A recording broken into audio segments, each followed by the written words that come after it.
과제 영상입니다. 이번에도 지난 과제 영상처럼 중간에 미션을 발동할 겁니다. 지난 과제 영상에 대한 미션 수행률이 상당히 저조하죠. 여러분들이 알고 있는 것처럼. 그래서 이번에도 저조하다면 좀 치사한 방법이긴 하지만 어쩔 수 없지 뭐. 과제 영상을 제작하고 여러분들에게 전달하고 난 다음에는 부모님께도 이렇게 과제 영상을 전달했으니 아이들이 좀 볼 수 있도록 전달해달라, 관심을 가져달라, 뭐 이런 식의 문자를 보낼 수밖에 없다. 그러니까 내가 이런 치사한 방법을 쓰기 전에 여러분들이 이번 과제 영상에서는 꼭 미션 수행률을 높여주길 바랍니다. 그러면 일단 독서 비문학부터 살펴보겠는데 우리 부교재는 78쪽입니다. 기술 1강. 지금 이 기술 지문은 여러분들이 이제 읽으면서도 이런 반응을 해야 하는데 두 번째 문단일 때 이 글이 과정 중심으로 내용이 전개되고 있구나. 그러니까 여기에서 우리는 순서를 파악하는 것이 무엇보다 중요하구나. 이런 생각을 하는 것이 그동안 수업을 잘 들었다라고 판단할 수 있는 기준이 됩니다. 그거 명심하시고 꼭 뭐 추가 과제가 아니더라도 여러분들이 조금 전과 같은 생각으로 볼 수 있어야 한다는 것. 그럼 보겠습니다. 무선이 나왔으니까 무선을 보면 이거 다음이 이제 진행이 된다. 이 우선이라는 말, 우선이나 마찬가지 먼저라는 말 똑같이 우선이나 먼저를 보게 되면 그 다음도 있다는 거 생각하시면서 첫째 단계는 동그라미를 주면 되죠. 이중 나선 구조가 풀리는 단계. 이중 나선 구조가 풀리는 단계로 이 단계를 위에서는 이런 것들이 포인트가 돼요. 왜냐면 위에서는이 붙었으니까 이거에 앞서 뜻이 되는 거지. 그러니까 이 다음에 나오는 내용이 우리가 앞서서 밑줄 친 이것보다 먼저 우선 된다는 것이 바로 위에서는 이런 표현을 통해서 우리가 생각해 볼 수가 있는 거야. 다시 국어는 이런 연결해주는 그런 표지 이런 것들로 우리가 생각을 해야 돼. 생각을 해야 글이 제대로 읽히고 그 다음에 글의 핵심을 정확하게 파악할 수 있고 그래야 머릿속에 제대로 정확하게 남는다는 것. 위에서는 섭씨 95 정도의 높은 온도를 이용한다. 섭씨 95 정도의 높은 온도를 이용한대. 그러면 이렇게 되는 거지. 그러면 높은 온도를 이용한다고 했으니까 얘를 먼저 올리면 어떻게 된다는 거예요? 올리면 이중나선 구조가 풀린다. 이렇게 되는 거죠. 이 위에서는이라는 표현을 통해서 이렇게 순서를 잡아주시고 계속 봅니다. DNA 이중나선 구조는 단순히 온도만 올림으로써 풀어지는데 이를 DNA 변성이라고 부른다. 이렇게 풀리는 것을 DNA 변성이라고 한대. 뭐 특별한 거 없이 지금 풀리는 거 확인했습니다. 둘째 단계, 이제 두 번째가 되는 거죠. 둘째 단계는 원본 가닥에 프라이머가 붙는 단계로 원본 가닥에 프라이머가 붙는 단계. 이 단계를 위에서 마찬가지 시발체인 프라이머 가닥들을 첨가하고 온도를 섭씨 54도 정도로 낮춘다. 그러면 지금 이거 동그라미 1 다음에 여기가 프라이머 가닥들을 첨가. 여기가 2-1이 되겠고 그 다음에 온도를 54도 정도로 낮춘다. 여기가 2-2가 되는 거죠. 프라이머가 가닥들은 원본 DNA 가닥 끝에 결합하도록 염기서열을 디자인하여 실험 전에 미리 이게 포인트다. 이 지문에서의 포인트가 바로 이 부분이에요. 실험 전에 미리 제조하여 놓았기 때문에 그러면 어떤 거를 염기서열을 디자인하는 거. 가닥 끝에 결합하도록 지금 이 부분이 염기서열을 디자인한 이 부분이 실험 전에 미리 제조해 놓았다라고 했으니 지금 그 얘기는 이게 중요한 거야. 지금 이거 앞이 아니라 어디 가야 돼? 저 앞으로 가야죠. 지금 두 번째 문단부터 실험하고 있는 거잖아. 그런데 실험 전에 만든 거래. 그래서 얘가 어디로? 이렇게 워프를 해야 됩니다. 얘가 가장 이른 순서. 즉 여기서부터 시작한다는 얘기예요. 디자인하고 그 다음에 올려주고 그 다음에 가닥들을 첨가하고 온도를 낮추고. 됐어? 지금 이 지문에서 이것이 포인트였고, 여러분들이 이 순서를 잘 잡았다. 이거를 저 앞으로 집어넣었다. 저 앞으로 재배를 했다. 재구성했다. 그렇게 생각을 하셨다면 잘한 거라고 스스로에게 칭찬을 해주면 됩니다.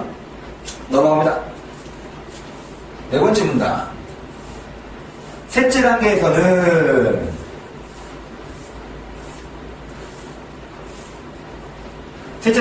DNA 중합 요소가 셋째 뭐라고 해주면 되지.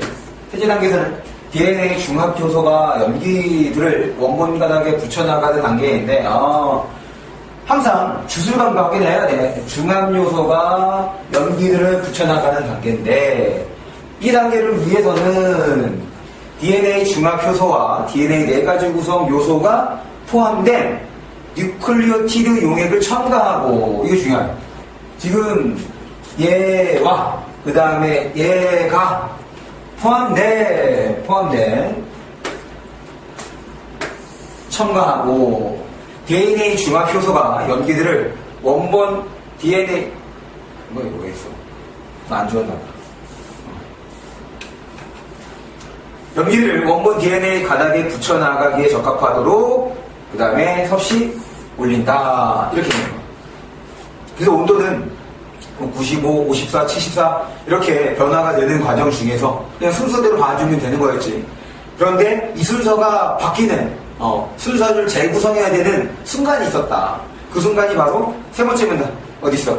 실험 전에 이 부분이 포인트였다는 거. 그래서 이 지문에서 그래 과정 중심의 순서대로 가면 되는데 여기에서 첫 번째로 넘어가는 것 요것만 잘 잡아주셨으면 크게 문제가 없었던 지문이 됩니다. 오케이? 넘어갑니다. 그 다음 92쪽 쭉 넘어가셔서 이제 예술 지문, 예술 첫 번째 지문이 됩니다. 예술 1강 여기 두 개 문제가 있네. 첫 번째는 상하 코드. 글 전체에서 상하 코드가 있다. 그래서 상하 코드 딱 잡는 순간에 어떤 생각을 해야 되는가, 그 점에 대해서 한번 또 생각을 해보고, 그 다음에 이제 지문을 끝까지 읽고 난 다음에 두 번째 문제는 OX 문제지. 숄더샷 프레임은 우연적이고 불안정적인 요소를 통해 조화와 균형의 아름다움을 표현했다. 이거에 대해서 지금 OX를 한번 확인을 해보자 라는 거였습니다. 지금 이 글을 읽기 전에 우리가 이제 머릿속에 다시 한번 생각을 해야 되는 건 뭐가 있냐면, 일단 글을 이해한다는 것이 좀 아니다. 우리가 글을 읽는다는 것은 글을 이해하는 것이 아니라 글에 나오는 내용을 정리하는 거라고 좀 생각을 하라고. 정리한다. 그래서 각각에 나오는 정보들이 1차적으로는 분류가 제대로 되어야 합니다. 그러고 난 다음에 이제 연결하는 거라고. 오케이? 항상 과제를 하시기 전에 우리가 국어공책에다가 정리했던 내용들을 먼저 좀 살펴보라고. 오늘 재밌는 기사를 하나 봤습니다. 이제 그 인터넷에 이제 연재되는 기사였었는데, 이제 습관의 통찰을, 습관의 과학인가?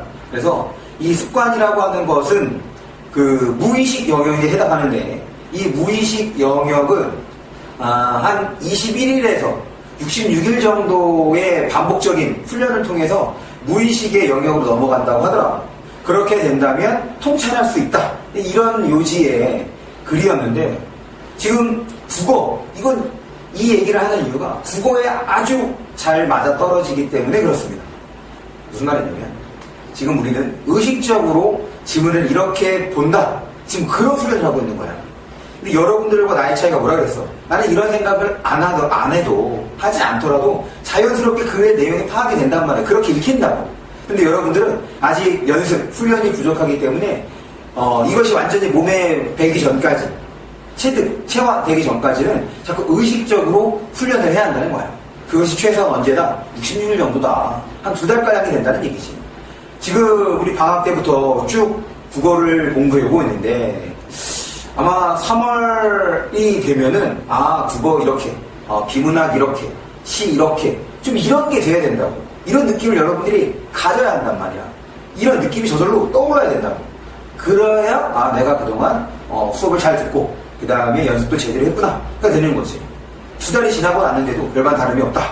다른 것이 없다. 달라진 것이 없다. 그럼 제가 시킨 대로 안 하는 거죠. 그래서 지금 미션, 이번 과제 영상의 미션은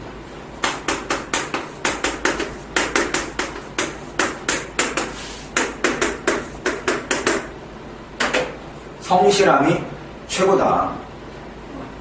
이번 미션은 성실함이 최고다. 이거를 겐톡이나 문자로 영상을 보시고 난 다음에 저에게 알려주시면 됩니다. 전달해 주시면 됩니다.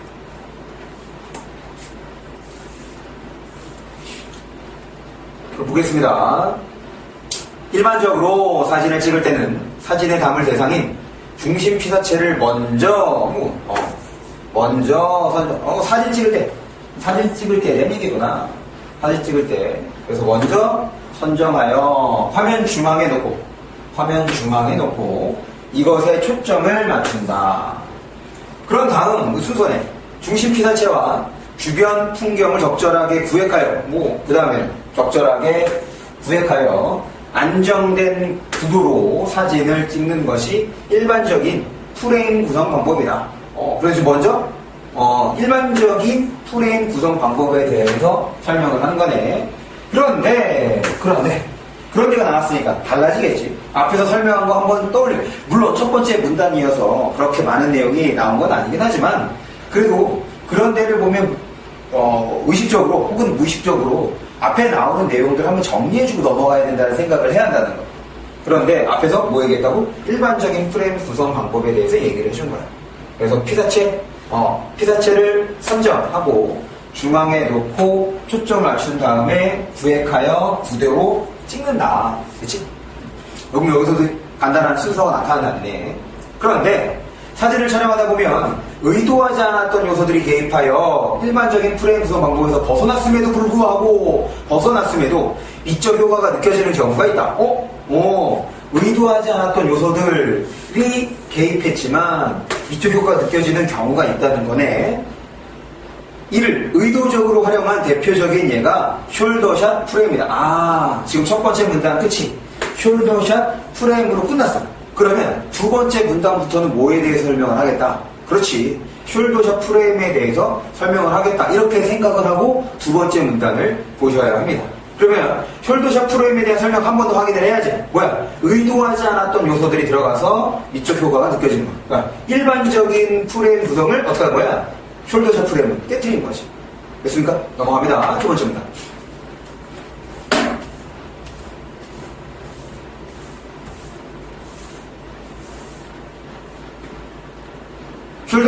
숄더샷 프레임이랑, 그러니까 지금 숄더샷 프레임에 대해서 설명하려고 하니까 숄더샷 프레임에 대해서 뜻을 설명해주고 있어. 등에 엎인 아이가 어깨 너머로 세상을 보는 것처럼, 그런가 보다. 넘어가야지. 이거 특별한 거 아니잖아. 프레임 안에 장애물을 배치하여, 여기. 프레임 안에 장애물을 배치하여 감상자가 장애물 너머로 중심 피사체를 보도록 장애물 너머로 중심 피사체를 보도록 유도하는 프레임 구성 방법이다. 숄더샷 프레임을 활용하면 프레임 안에 삽입된 장애물로 인해 감상자가 시각적인 긴장감을 느끼게 되어 중심 피사체에 대한 감상자의 감상자의 집중도가 높아지게 된다. 이것이 숄더샷 프레임의 효과가 되는 거네. 일단 두 번째 문단은 숄더샷 프레임이 무엇인지 다시 한번 설명을 해주고 그것의 효과를 얘기해 준 거야. 지금 일단 우리가 밑줄을 친다는 얘기는 첫 번째 문단이나 그 앞에서 나온 내용들이 아닐 때 밑줄을 치는 거지. 그러면서 지금 첫 번째 문단에서 먼저 숄더샷 프레임에 대해서 간단하게 얘기를 해주잖아. 거기서 뭐였어? 의도하지 않은 것이 들어가서 미적 효과를 느낀다. 그런 거잖아. 그럼 연결해 줄 수 있는 거 한번 생각을 해봐.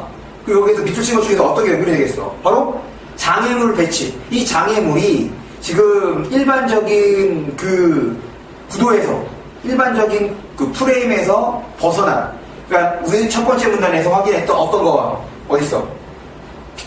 의도하지 않았던 요소들이 개입하는 거와 지금 이것이 같은 거라고 볼 수가 있는 거야. 차이는 얘는 의도한 거잖아. 일부러 넣은 거란 말이야. 왜? 그렇게 의도하지 않은 거에서도 미적 효과가 있었기 때문에 그거를 이렇게 찍어도 미적 효과가 있으니 한번 일부러 일부러 이렇게 찍어본다는 얘기인 거지. 그래서 넘어갑니다. 특별한 거 없어. 세 번째 분단입니다.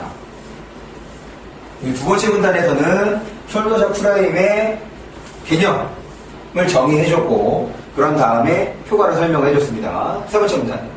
숄더 프레임은 다음과 같은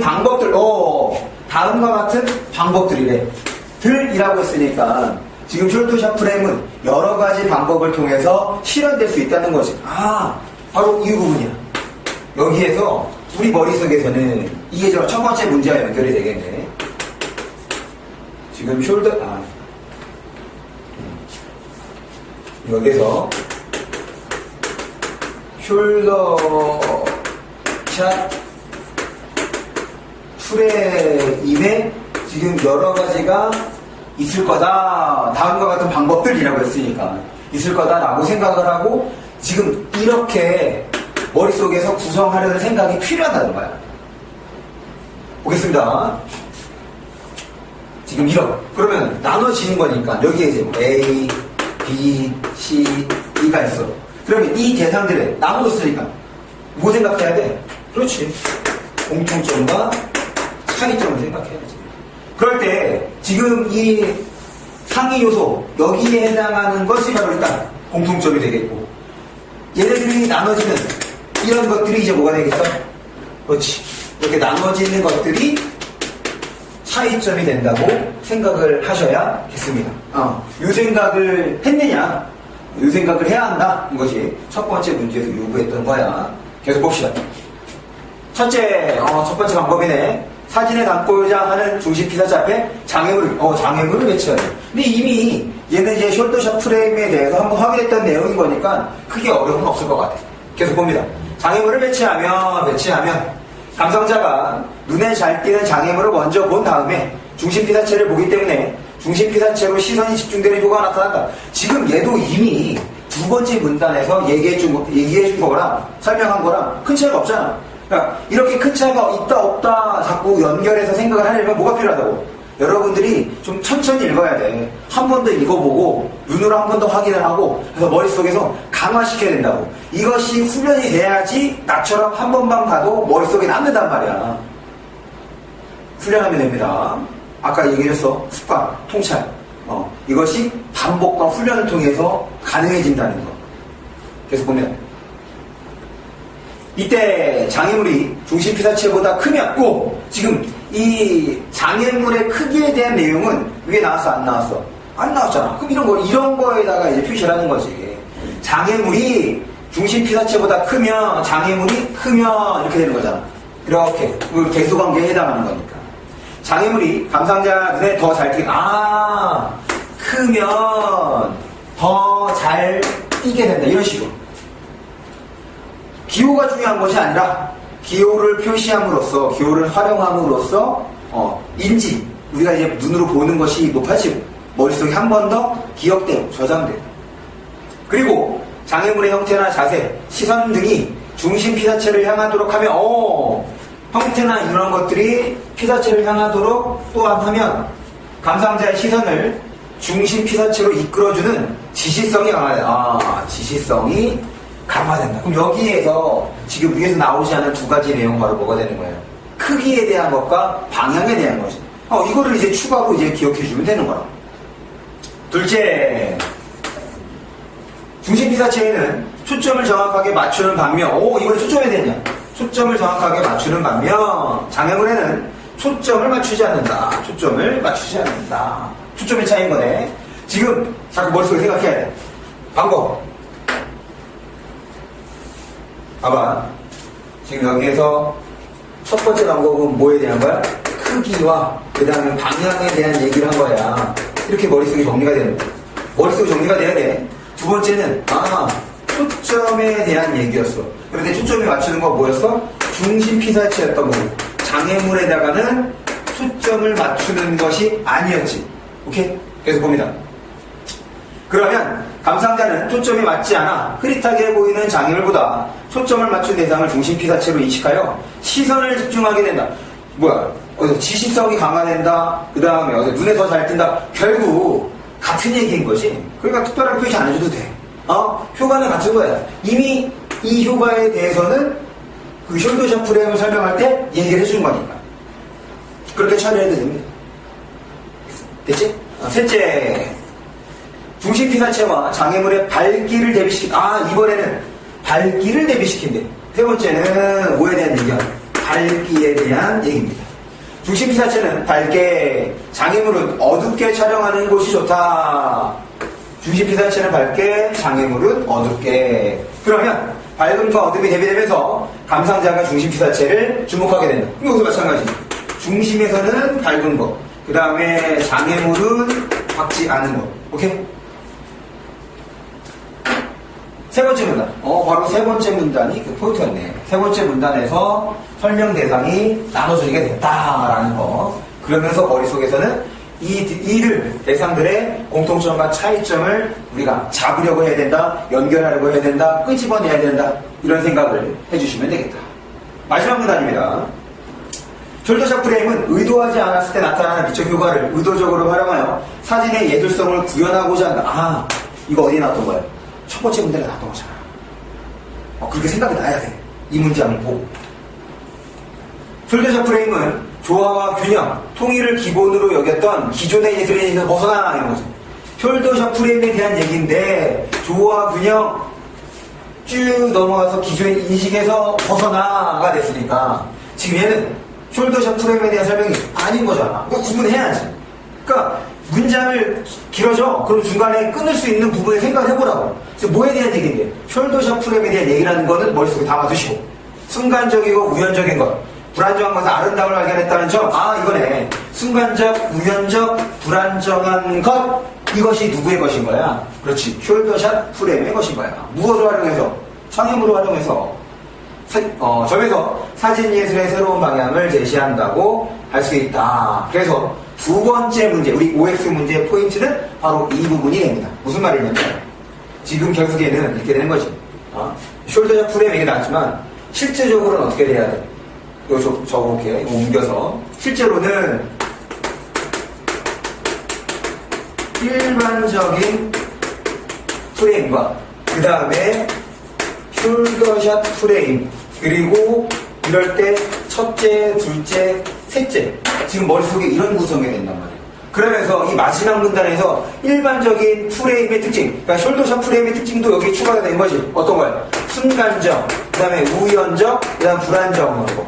반면에 일반적인 프레임은 조화와 균형, 그리고 통일. 조화, 균형, 통일. 이것이 이제 일반적인 프레임이 되는 거고, 마지막 문단에서 이렇게 정보를 분류할 수 있어야 되는 거. 이게 독해라니까? 독해가 별거 아니야. 자꾸 이해하려고 하지 마. 정보를 나눈다는 생각이 중요합니다. 그럼 우리 문제 한번 볼까?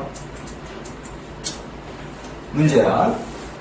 숄더샷 프레임은 우연적이고 불안정적인 요소를 통해, 여기까지 맞아 틀려? 맞지? 조화와 균형. 조화와 균형 누구 거였어? 일반적인 프레임이었던 거잖아. 이 부분이 틀린 거지. 그래서 얘는 틀린 거. 됐습니까? 오케이. 이렇게 지금 비문학, 독서 비문학 다 봤습니다. 잠깐 쉬었다가 이어서 이제 문학에 대한 과제 영상을 보시면 됩니다. 다시 한번 미션이 뭐였다고? 성실함이 최고다. 문학입니다. 현대식 과제 영상인데 비문학이랑 독서랑 이어서 나갈 테니까 아까 내가 그냥 쉬는 데서 잠깐 쉬었다가 한 5분에서 10분 정도 쉬었다가 마저 보시면 됩니다. 이게 설명하기 전에 우리 미션 있었지? 미션? 뭐였어? 그렇지. 성실함이 최고다. 꼭 개인톡이나 혹은 문자로 저에게 이 영상을 보고 난 다음에 꼭 전달해 주시기 바랍니다. 봅니다. 우리 9교시에 28쪽이야. 현대문학 28쪽 첫 번째 작품입니다. 가에서 이제 추가 과제가 화자가 처한 상황을 한번 파악해보자. 여기 시를 감상하는 것 항상 뭐부터 확인을 하자?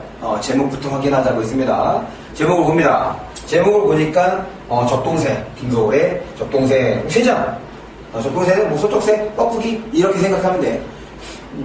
이게 소쪽새 두견새가 같은 게 아니다라고 사전을 보시면 나오는데 상관없습니다. 그냥 우리 문학에서는 뭐 같은 새, 비슷한 새라고 처리해줍니다. 어쨌든 적동새를 보면 적동새가 뭐라고? 서쪽새, 뻐꾸기 이 정도 생각해주면 된다고. 두견새, 적동새, 새를 사물이야. 사물이 제목으로 나올 경우에는 화자가 뭐하고 있을 가능성이 높다. 화자가 이 대상을 보고 있을 가능성이 높다. 이렇게 생각을 하시면 됩니다. 그래서 적동새를 보고 화자가 무슨 생각이 들었나 보다. 어떤 느낌이 들었나 보다. 어떤 정서가 일어났나 보다. 이렇게 생각을 하고 이제 보는 거예요. 그래서 봅니다. 적동, 여기 적동. 적동새. 진두강 가람가에 살던 누나는 진두강 앞마을에 와서 옵니다. 화자 뭐하고 있는 거예요? 적동새를 보는 것이 아니라 지금 누나가 앞마을에 와서 옵니다. 라고 해서 누나를 보고 있는 거예요. 누나가 보고 있어요. 혹은 우는 소리를 이렇게 처리해야 되는 거지. 그 다음 옛날 우리나라 먼 뒤쪽에 진두강 가람가 살던 누나는 의붓 어미 시샘에 죽었습니다. 연결해 생각하는 무조건 시는 누나 죽었구나. 누나가 죽었구나. 누나가 죽었구나? 옛날 우리나라로 했던 거니까 지금 이 이야기, 옛날 이야기와 그 다음에 누나가 연결될 수 있으려나 이렇게 좀 생각을 해봐야 돼. 그냥 뜬금없이 옛날 이야기 거기에 살던 누나가 죽었다 라고 하면 그럼 봐봐 귀신인 거야? 귀신이 아닐 때가 아니야. 시에서 무슨 귀신을 봤다 이렇게 얘기를 하겠어. 무슨 말인지 알겠어? 어쨌든 좀 이상하네 이런 생각을 하면서 어쨌든 옛날에 그 지역에 살았던 누나는 죽었다는 거야. 그래서 이렇게 연결해서 보는 거야. 이 정도 생각하는 거죠. 봐봐. 지금 내가 이렇게 설명하는 이유는 우리가 처음 보는 작품들을 감상할 때 어떻게 감상할 거냐? 지금 그 측면을 자꾸 연습하고 훈련하는 거란 말이야. 이 작품을 알고 문제를 푸는 그 확률이 높지 않을 거라고. 그걸 생각해야 됩니다. 보고 난 다음에 뭐 문제집이나 자소서나 교과서에서 있는 말로 내가 표현하거나 말할 수 있다. 그거 뭐가 중요해? 그게 중요한 게 아니라고. 지금 우리가 이 작품을 처음 본다는 가정하에 어떻게 접근하는 것, 어떻게 접근해야 하는가, 접근하는 방법, 이게 중요한 거란 말이지. 그래서 넘어갑니다. 이렇게 되는 거야. 진두강 앞말에 와서 웁니다. 누나를 본 거야? 혹은 누나의 우는 소리 듣고 있는 거야? 그런 상황에서 지금 첫 번째 거 잡고 가야지. 첫 번째 거 뭐냐면 서쪽새. 지금 어떡하지?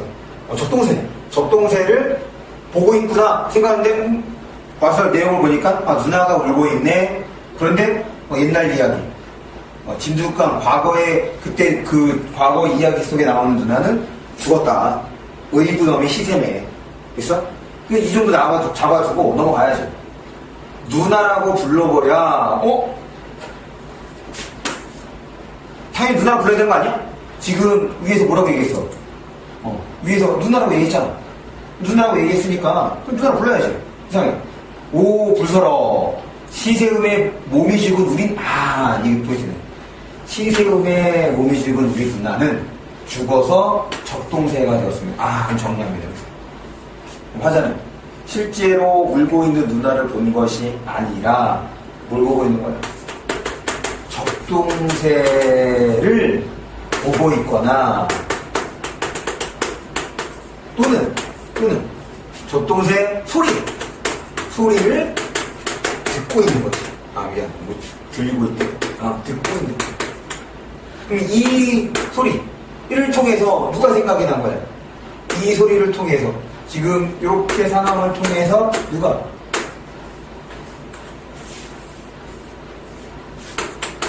죽은 누나가 생각난 거지. 됐습니까? 이게 포인트. 지금 이 작품에서의 포인트는 여기입니다. 여기에서 내용이 이렇게 연결될 수 있어요. 착 연결이 될 수 있어요. 다시 시도 그렇고 소설도 그렇고 이게 그 독서와는 좀 다르게 상상력을 요합니다. 그러니까 시를 보면서 소설을 보면서 이것이 마치 영화나 드라마 보는 것처럼 장면화가 돼야 돼. 머릿속에서 그 장면이 딱 떠올릴 수 있어야 돼. 그러려면 상황을 구체적으로 상정해야 된다. 그냥 이런 생각 하나가 아니잖아. 아까 제목을 통해서 적동새를 보고 있나 보다. 적동새 소리를 듣고 있나 보다. 누나 얘기를 하고 있네. 이 적동새가 누나구나 이렇게 지금 적동새를 보거나 혹은 적동새 소리를 들으면서 누나, 죽은 누나를 떠올렸구나 이렇게 생각을 해야지. 됐어? 마지막 연입니다. 아홉이나 남아되던 오랫동생을 죽어서도 못 잊어. 차마 못 잊어. 야삼경 밤늦게 남 닫아는 밤 깊으면 이산저산 옮아가며 슬피웁니다. 그러면 여기 이 마지막 연을 통해서 어떻게 되는 거야? 그럼 적동새가 언제 온다는 거야? 밤에 온다는 거지. 그럼 여기서 추가 내용이 마지막 연을 써요. 밤에 보고 있는 것이 아니라 이렇게 되는 거지. 밤에 소리를 듣고 있고 그래서 누나가 생각이 나는 거야. 됐습니까? 이렇게 상황을 잡아주면 돼. 지금 이 작품은 어려운 작품이 아닙니다. 충분히 이렇게 생각했을 거라고 믿어 의심치가 않아요. 이런 과정들이 다른 작품들에도 그대로 적용이 되면 됩니다. 시 어렵지 않아. 이 정도로 봐주시면 됩니다. 지금 가작품 처리가 됐어. 상황 잡았습니다. 우리 노란 작품들로 처리한 거. 그 다음에 이어서 나작품을 봅시다. 나작품 넘어가. 오케이. 배를 미는 행위. 그 다음에 이 배를 미는 행위와 동일시되고 있는 것이 무엇인지가 나와. 그리고 마지막 연에서 화자의 정서를 생각해보자. 짐작해보자. 추측해보자. 우리 마찬가지야. 얘도 뭐부터 확인해야 돼? 제목부터 확인해야지. 제목. 오케이. 배를 밀면, 화자 배를 밀고 있구나. 배를 밀면서 무슨 생각이 들었구나. 배를 밀면서 어떤 감정이 느껴졌구나. 그렇게 좀 전반적인 큰 틀을 잡아두고, 근데 이 큰 틀을 어떻게 하는 거야? 점점 시의 내용을 통해서 좁혀가는 거잖아. 오케이? 봅니다. 배를 민다. 그래, 맞아. 아까 제목을 통해서 확인했잖아. 배를 민다. 배를 밀어보는 것은 아주 드문 경험. 그렇지. 희번떡이는 잔잔한 가을 바람을 위해 배를 밀어넣고는 온몸이 아주 추락하지 않을 순간에 한 허공에서 밀던 힘을 힘껏 더해 밀어주고는 아슬아슬히 배에서 떨어진 손, 순간 환해진 손을 허공으로부터 거둔다. 그냥 상상되는 거잖아. 배를 민다. 그런데 어떻게 쭉 밀고서 떨어지기 전에 바닥으로 떨어지기 전에 이렇게 거둔다. 그 얘기인 거지. 어렵지 않잖아. 그래, 화자 지금 배를 밀고 있구나. 됐어. 끝. 이연이 포인트죠. 이연이 포인트입니다. 사랑은 참 부드럽게도 떠나지. 지금 이 떠나지가 어떤 거와 연결이 돼야 돼? 그렇지. 미는 행위와 연결이 되는 거지. 그러니까 지금 화자는 배를 미는 행위를 통해서 무엇을 떠올리고 있는 거야? 사랑을 떠올리고 있는 거다. 그런데 떠나지라고 됐으니 지금 화자가 뭐하고 있는 거야? 배를 미는 행위를 통해서 떠나지라고 했으니까 이별에 대한 얘기가 되는 거구나. 이렇게. 이 부분이 포인트. 보이지도 않는 길을 부드럽게도 사랑은 떠나지. 그래, 배는 떠나지. 지금 배를 미는 이 행위와 뭐가 동일시된 거야? 그렇지. 이별하는 행위. 이별과 동일시가 된 거지. 이런 게 바로 뭐가 되는 거니? 유추.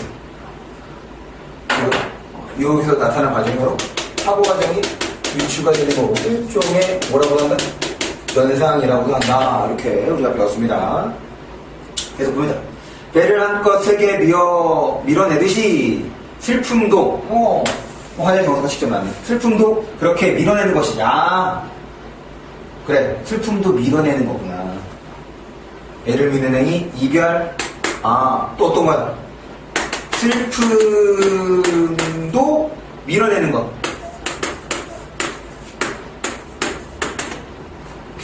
슬픔도 지금 밀어낸다는 얘기는 떠나보낸다는 얘기인 거잖아. 뭐라는 거야? 감정 정리하는 거잖아. 감정 수스르고 있는 거지. 배가 나가고 남은 빈 물 위에 흉터 잠시 머물다. 당연히 헤어지고 났으니까 가슴 아플 거 아니야. 그거 잠시 머물다 가라앉고 그러겠지. 두 번째 포인트입니다. 이 작품의 두 번째 포인트.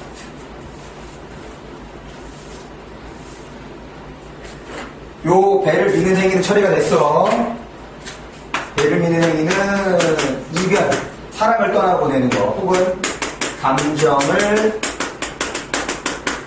수스르는 것으로 처리가 됐습니다. 그런데 시에서 그런데 나오면 무조건 그러나 나오면 세모를 치고 여기서 뭐가 일어나는 거야? 무조건 전환이 일어나는 거야. 그런데 그러나가 나타나 전환이 된다라는 것은 화자의 어떤 생각이라든지 태도라든지 정서가 말 그대로 뒤집어지는 거야. 이거지. 앞에서 긍정적인 모습을 나타났다 그럼 뒤에 부정적인 거야. 앞에서 부정적인 뒤에 긍정적인 거야. 이렇게 생각하면 돼. 앞에서 소극적이야 뒤에서 적극적이야. 앞에서 적극적이야 뒤에서 소극적이야. 이렇게 뭔가 확연히 티가 나는 것, 확연히 바뀌는 것, 이런 것이 이제 시상의 전환이라고 얘기해요. 근데 그런 데나 그러나가 나오면 그렇게 인하합니다. 그런데 뭐야? 내 안으로 들어오는 배역, 아무 소리 없이 밀려 들어오는 배역. 지금 이별했단 말이야. 떠나보냈다고 사람을. 그런데 이거 어떻게 돼? 다시 들어온 거잖아. 다시 들어온 거잖아. 지금 내가 밀어낸 배가 다시 들어오는 거야.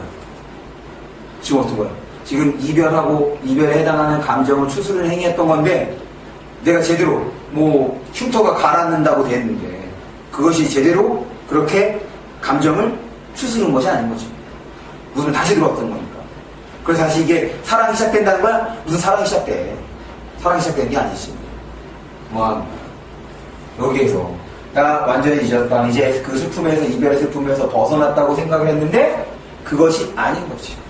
그것이 아닌 거니까 바로 뭐가 되는 거야. 여기서의 정서는 그리고 그 배가 다시 들어왔다고 했어요. 그리고 슬픔이 되는 거지. 아까 그 슬픔도 밀어보낸다고 했는데 그게 다시 들어왔잖아. 슬픈 거야. 아픈 거지. 이별의 아픔을 다시 느끼고 있는 거야. 생각대로 제대로 배를 밀어낸 게 아닌 거야. 됐습니까? 그렇게 살펴보도록 하겠습니다. 넘어가면 30조 첫 번째 작품입니다. 상황, 그 다음에 꽃에 대한 화자의 반응, 화자와 동일시되는 대사. 그래서 이 작품은 좀 어려운 작품이야. 이거 좀 상황을 그러니까 이 작품에 대해서 깊이 있게 감상 못해도 됩니다. 그냥 우리가 지금까지 해왔던 걸로 처리를 해주면 돼. 그러려고 우리 지금 연습하고 있는 거야. 상황 잡기 위해서 먼저 뭐부터? 제목부터 봐야지. 제목. 이육사의 교목. 이 교목이라는 거. 일단, 교목, 나무. 나무. 그래서 키 큰 나무, 상당히 뾰족한 나무를 교목이라고 합니다. 그럼 하자 뭐하고 있는 거야? 교목 보고 있는 거네. 교목 보고 무언가를 생각하는 거구나. 이렇게 떠올려 주시면 됩니다. 봅니다. 더군다나. 아까 또 있지. 이거 지난번에 이제 우리 그 광야라는 작품에서 한번 얘기를 했는데, 이육사 작품은 뭐와 관련지어서 감상하면 조금 더 수월하게 감상할 수 있다 얘기했었지. 그렇지. 일제강점기와 관련지어서 감상해 주시면 조금 더 수월하게 작품의 내용을 이해하거나 파악하거나 감상할 수 있습니다. 그것도 염두에 두고 작품을 보도록 합시다. 푸른 하늘에 닿을 듯이 뭐가? 교목 이렇게 연결해서 생각해야지. 맞아, 교목 보고 있다고 했으니까. 푸른 하늘에 닿을 듯이 세월에 불타고 우뚝 남아서서 세월에 불타고 우뚝 남아섰대. 그러면 세월에 불탔다라는 얘기는 지금 이 교목의 상황은 불탔다라고 했으니까 교목이 처한 상황은 불탔다라고 했으니까 교목의 상황은 부정적 상황이 되는 거야. 맞지? 그런데 세월에 불탔다라고 하면 세월은 교목을 불태워야 대상인 거지. 이 세월에 대해서 화자는 어떤 반응인 거야? 긍정인 거야? 부정인 거야? 그렇지. 뒤에 불탔다라고 했으니까 부정으로 처리를 해주는 거지. 됐어? 지금 이렇게 하나만 보겠습니다. 상황. 교목이 처한 상황은 부정적인 거야. 차라리 봉도, 꽃 피지 말아라. 꽃 피지 마라. 봉도. 봉도 꽃 피지 말래. 그러면 보통 나무나 꽃에서, 식물에서 꽃이 피는 것을 긍정적으로 생각해? 부정적으로 생각해? 그렇지. 긍정적으로 생각한단 말이야. 그런데 지금 이 작품에서는 어때? 꽃 피지 말래. 그러면 화자는 이 꽃에 대해서 어떤 반응을 보이고 있는 거야? 이 꽃에 대해서 그렇지. 부정의 반응을 보이는 거야. 왜? 꽃 피지 말라라고 했으는 거야. 화자가 생각할 때 꽃은 별로 좋은 게 아닌 거지. 이렇게 보면 되는 거야. 꽃에 대한 반응은 뭐가 되는 거야? 부정의 반응이구나. 교목이 처한 상황, 교목 좀 안 좋네. 그러면, 교목이 처한 상황은 부정적인 거고, 화자가 이제 교목을 바라본다는 얘기는, 교목에 대해서 긍정적으로 생각하고 있다 생각하시면 되겠죠. 일단 기본적으로 화자가 하려는 행동, 화자의 행동, 화자의 행위 이런 것들은 어떻게 처리하기로 했어? 긍정적인 걸로 처리하기로 했던 거니까. 낡은 거미집 휘두르고 거미집을 이렇게 둘렀다, 여기서는 둘렀다라기보다는 이걸 쳐낸 거다, 떨쳐낸 거다라고 좀 처리해 주시면 됩니다. 끝없는 꿈길에 혼자 설레는 마음은 이 부분 천천히 생각해야 돼. 그 작품이 길지 않으니까. 뉘우침이 아니래. 우리 뉘우침이라는 말 언제 써? 뉘우침이라는 말. 그래, 무언가 잘못했을 때 쓰는 말인 거잖아. 뉘우치는 것이 아니래. 그러면 뉘우침이 아니라는 얘기는 지금 뉘우칠 필요가 없다는 거로 봐도 괜찮겠지. 그러면 그 꿈길에서 혼자 설레이는 마음은 뉘우칠 필요가 없는 거야. 그러면 혼자 설레이는 마음은 긍정이야, 부정이야? 긍정. 이렇게 생각해주면 된다고. 됐어? 넘어갑니다. 마지막 면. 검은 그림자 쓸쓸하며 마침내 호수 속 깊이 거꾸러져 차마 발음도 흔들진 못해라. 지금 거꾸러져. 뭐가? 이거 처음에 잡았던 거 자꾸 연결해 놔야지. 교목 흔들진 못해라. 그러면 흔들진 못해라. 그럼 흔든다는 행위에 대해서는 긍정인 거야, 부정인 거야? 이게 만약에 긍정이라고 한다면 흔든 행위에 대해서 긍정이라고 하면 흔들어라 이렇게 했을 거 아니야. 근데 흔들지 못해라 부정 표현인 거잖아. 그러니까 흔들다, 이 흔든 행위에 대해서는 하자면 부정적으로 생각을 하는 거야. 그럼 그럼 바람에 대해서는 뭐야? 긍정이야, 부정이야? 부정이 되는 거지. 다시 검은 그림자 쓸쓸하며 마침내 호수 깊이 거꾸러져. 뭐가 거꾸러져? 교목이 차마 바람도 흔들지 못해라. 그럼 화자가 생각할 때 이 교목이 바람이 흔들리는 거 보고 싶은 거야? 보고 싶지 않은 거야? 보고 싶지 않은 거야. 어떤 상황이면 검은 그림자가 쓸쓸하면 바람이 분다는 얘기인 거잖아. 검은 그림자가 쓸쓸한 바람이 분다는 얘기인 거야.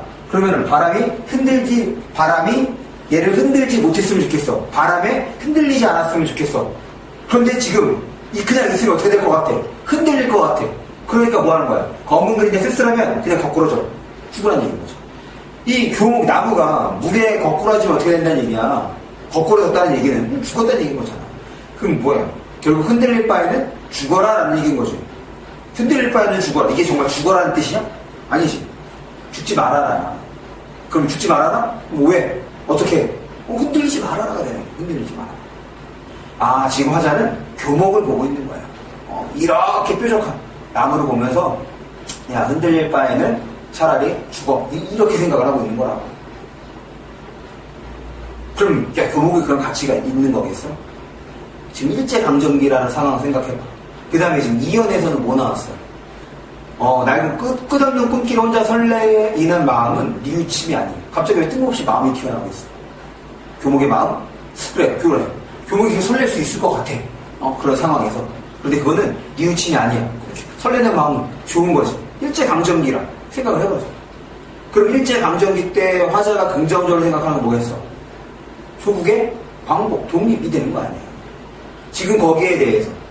그런데 그럼 세월에 불타고 꽃, 그러면 세월, 봄, 꽃 이런 속성들. 그 다음에 마지막에는 검은 그림자가 쓸쓸해지면 바람, 그 다음에 흔든다. 이런 것들은 일제강점기 때 부정적인 요소들 이라고 생각을 한다면 뭐야? 마음이 흔들려. 친일. 교목을 통해서 친일할 바에는, 마음이 흔들릴 바에는 죽어야지. 이렇게 되는 거라고. 교목처럼 내가 끝까지 우뚝 남아 서겠다. 이런 얘기인 거지. 그래서 이 작품에서 화자와 동일시되는 대상은 바로 교목이에요. 교목을 통해서 야, 나 저 교목처럼 흔들리지 않을 거야. 나 저 교목처럼 꿈길에서 설레는 마음 뉘우치지 않을 거야. 이렇게 되는 거야. 이 정도만 봐도 됩니다. 이 정도. 이 작품 좀 어려운 거야. 좀 천천히 보면서 다시 한번 이 흐름을 좀 따라와 주셨으면 좋겠습니다. 됐지? 상황도 밖에서 교목을 보고 있어. 그 교목을 통해서 지금 자신의 의지를 다지는 겁니다. 나 흔들리지 않겠다. 이 얘기인 겁니다. 그래서 나 작품 봅니다.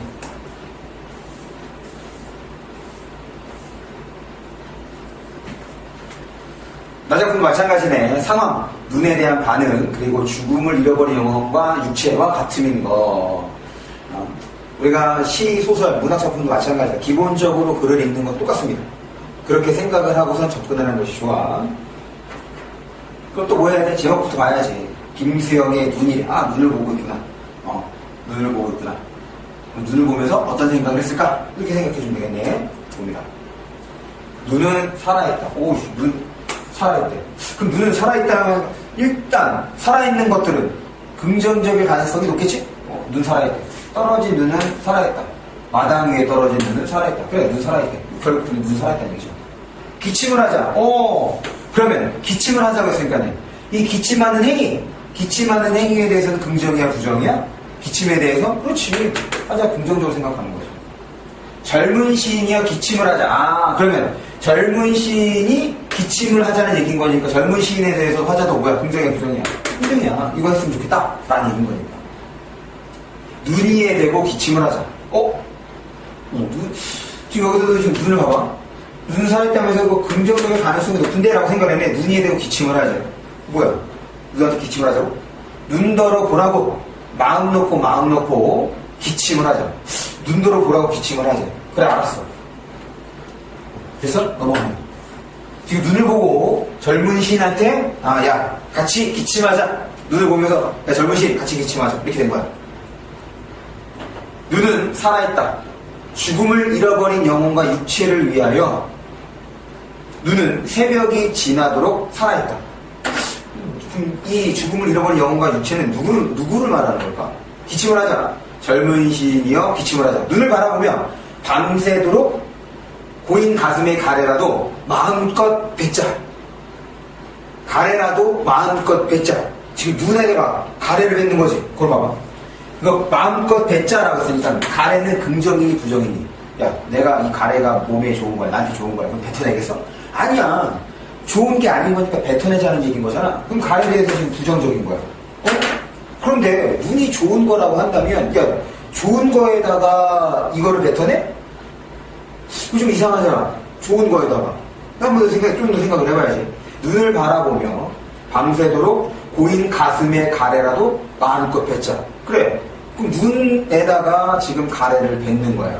그럼 결국 이 가래를 받아주는 대상, 이 가래를 받아주는 주체는 바로 뭐가 되는 거야? 눈인 거네? 그럼 그 위를 연을 봐야죠. 죽음을 잃어버린 영혼과 육체를 위하여 눈은 새벽이 지나도록 살아있다. 그럼 결국 눈은 누구를 위해서 살아있는 거야? 젊은 시인을 위해서 살아있는 거죠. 왜? 젊은 시인은 지금 눈에다가 뭘 하기 위해서 가래를 뱉어내려고 하는 거니까 지금 눈이 살아있는 이유는 누구를 위한 거야? 그렇지. 젊은 시인을 위해서 살아있는 거야. 죽음을 잃어버린 육체, 젊은 시인과 같음이 되는 거지. 바로 어떤 부분? 이 부분입니다. 눈을 바라보며 밤새도록 보이는 가슴의 가래라도 마음껏 뱉자.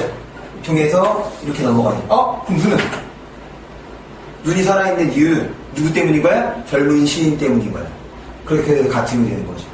젊은 시인 화자가 이렇게 부정적인 것을 받아줄 수 있는 거야. 그러려고 살아있는 거지. 그럼 눈에 대해서 긍정이 부정이. 긍정이 되는 거야. 눈에 대해서 긍정. 그럼 봐. 상황은 화자는 눈 보고 있어. 그러면서 눈 보고 있으면서 젊은 시인한테 야, 우리 가래 뱉자. 이렇게 말하고 있는 거지.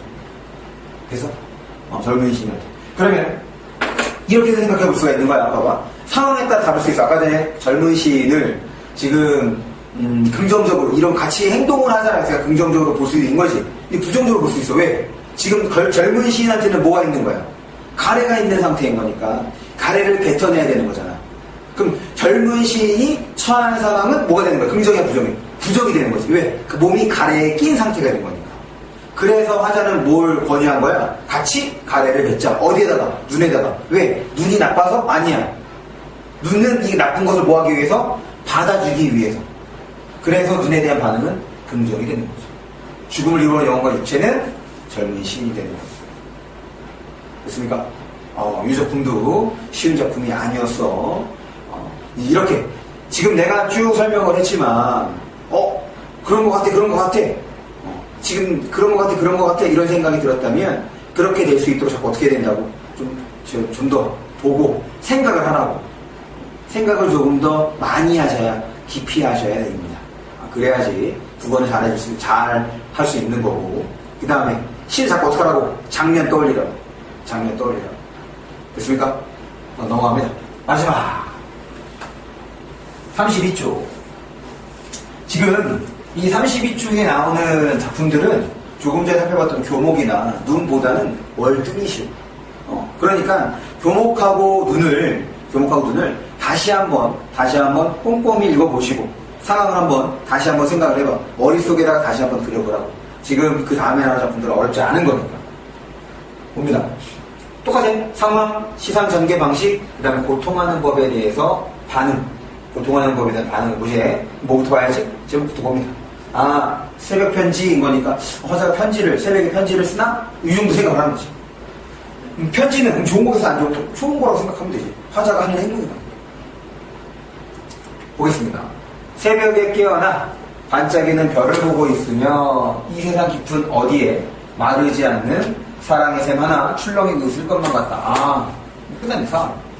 화자가 새벽에 깨어나 별을 보고 사랑의 셈이 있을 것 같다. 꼭 뭐하고 있는 거예요? 생각하고 있는 거죠. 됐어? 고통과 쓰라림과 목마름의 정령들은 잠들고 눈시울이 붉어진 인간의 혼들만 깜빡이는 아무도 모르는 고요한 그 시가 뭔데? 새벽이지. 아름다움은 새벽에 창을 열고 우리들 가슴에 기특한 뜨거움과 만난다. 그래. 지금 새벽에 깨어나서 긍정적인 생각하고 있다. 이 정도만 처리해도 된단 말이야. 다시 고통하는 법을 지금 고통하는 법을 익히기 시작해야겠네. 그럼 내가 익힌다는 얘기는 내 것으로 만든다는 얘기인 것이. 그리고 고통하는 법에 대해서 화자는 긍정이야, 부정이야? 그래, 고통하는 법에 대해서 긍정이야. 다시 배우려고 하는 거야. 이제 밝아올 아침에 자유로운 새소리를 듣기 위해서 고통하는 법을 배워야겠다, 익히기 시작해야겠다. 막기 위해서 진정으로 사랑한다는 한마디. 새벽을 아직 쓰는 건 아닌 거예요. 아닌 거구나. 새벽에 깨어나서 새벽 편지를 쓰기 위해서 화자는 뭐 하겠다는 거야? 고통하는 법을 익히겠다라는, 해야겠다? 의지적 태도를 드러내고 있는 거죠. 새벽에 깨어나 반짝이는 별을 보고 있으면 이 세상 깊은 어디에 마르지 않는 희망의 샘 하나. 지금 요 부분. 세상에 새벽에 깨어나부터 있을 것만 같다가 앞부분, 요 부분은 어때? 지금 유사하지? 새벽에 깨어나 있으면 것만 같다. 볼까? 깨어나 있으면 것만 같다. 똑같아. 앞에도 있고 뒤에도 있고. 이런 걸 뭐라고 하지? 그렇지. 숨이 상관이라고 하지. 그래서 이 정도 받으면 됩니다. 넘어갑니다. 그 다음 나 작품 마지막에 이제 제목 보고 깃발이네. 맞아, 뭐 있다고? 깃발 보고 있구나. 그러면 이건 뭘 말하는 거야? 깃발 보고 있으니까 이거는 깃발이지. 이렇게 생각을 해야지. 지시하는 대상 깃발.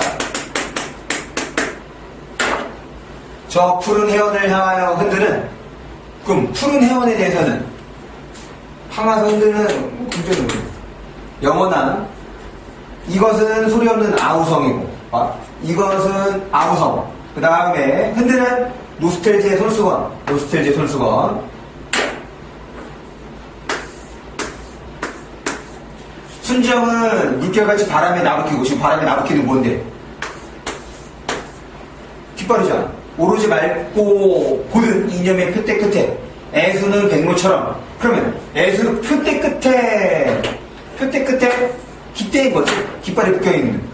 그럼 애수도 마찬가지. 백로처럼 날개를 펴다. 누구던가 이렇게 슬프고도 애달픈 마음을 맨 처음 공중에 달았대. 마음을. 그럼 지금 달려있는 거 뭔데? 기뻐하는 거지. 그래서 이것과 같음인 것은 아우성, 노스테이 손수건, 순정, 애수, 그 다음에 망 이런 게 다 같음으로 연결이 됩니다. 어려운 작품 아니지? 화자 뭐 하고 있는 거야? 아 지금 깃대에 매달려서 열심히 펄럭이는 바다를 향해서 펄럭이고 있는 깃발의 모습을 보고 있는 거야. 그러면서 어떤 생각을 하는 거야? 아 그 깃발이 슬프고도 애달픈 마음이래. 왜 슬프고도 애달픈 마음일까? 지금 바다를 향해서 손수건.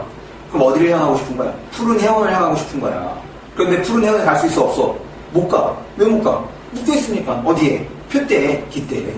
그러니까 가고 싶은데 못 가? 아 불쌍해. 아 슬프고 내달프겠어. 이렇게 되는 거지. 됐습니까? 이 정도 이렇게 봐주시면 되겠다는 거. 다시 시 어려운 거 아니야. 지금 장면을 상상해서 장면화해서 아 그러고 뭐 그런 생각을 하는구나 라고 지금 시 안에서 표현되는 그런 것들로만 우리가 감상해주면 돼. 찾아내주면 된다고. 그냥 우리 문제집에 있는 것처럼 그렇게 뭐 정제되는 뭐 다듬은 표현 이런 것들로 굳이 답은 안 해도 됩니다. 아, 그거는 이렇게 생각을 하면 객관식 선택지를 통해서 그렇게 규정해 가면 되는 거야. 긍정적인 거냐 부정적인 거냐. 됐습니까? 여기까지 하는 걸로 하겠습니다. 다시 한번 미션에 대한 문자를 혹은 겐톡을 꼭 보내주기 바랍니다. 고생했다.